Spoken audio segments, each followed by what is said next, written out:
Hello, students, and welcome. Today we're going to talk about something that's at the very center of our democracy, electoral politics. Specifically, we'll be looking at a word you hear all the time, competition. So let's begin. But before we dive into politics, let me ask you a question. Think about your own life, maybe your exams or a sports match. What do you feel about competition? Sometimes it can be stressful, can it? But it also pushes us to do our best. So just think for a moment. Is competition good or bad? Keep that thought with you. All right, now let's take that idea of competition and apply it to politics. What does it mean when we say political competition? And why is it so important for elections? Let's find out together. So, political competition might sound like a very big term, but it's actually quite simple. You can think of it like a contest. It's a race between different political parties and different candidates. And what are they competing for? Well, they're competing to win your vote, so they can form the government and run the country. Now, just imagine for a second, what if you went to vote and there was only one party to choose from, or only one candidate? Would that even be a real choice? No, of course not. An election without competition is, well, it's pretty much pointless. It's the competition that gives voters a real choice, and that choice is what gives an election its power. But let's be honest, we all know that political competition isn't always a good thing. I'm sure you have heard elders in your family or your neighborhood complaining about party politics. So it's important that we also look at the problems, the demerits that come with this competition. Let's look at these downsides one by one. First, this competition can create disunity. It can divide people in a locality and create factions or groups that are against each other. Second, sometimes parties use dirty tricks to win, like spreading false rumors. Third, the focus can shift to just winning the next election, instead of making good, long-term policies for the country.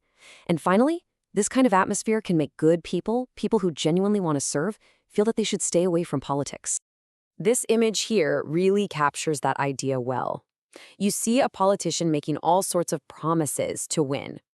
The intense pressure of competition can lead to this, where winning becomes more important than anything else. Okay, so if political competition creates disunity and leads to dirty tricks, why do we have it? Why did the makers of our Constitution choose this system? Well, there is a very practical and a very important reason. Let's explore that now. Let's look at this comparison. In an ideal, perfect world, our leaders would only be motivated by a desire to serve the people. But we live in the real world. And in the real world, political leaders, like all human beings, are also motivated by their own careers and the desire to stay in power. Our system is designed for this real world. And here is the main idea of our lesson. This system of competition works because it channels that self-interest for the public good. It's a bit like a shopkeeper. The shopkeeper might only care about profit, but they still have to give you good service. Why? Because if they don't, you'll simply go to another shop. Political competition works the same way. It forces leaders and parties to serve the people. If they don't, they know they will be punished in the next election. And that brings us to the ultimate test. The ultimate exam for any politician or any party is the election. This is the moment we find out where the real power lies in a democracy. I really like this thought from your textbook. So elections are like exams, where politicians and parties know if they have passed or failed. It's a perfect analogy, isn't it? It makes so much sense. But then it asks the most important question of all. But who are the examiners?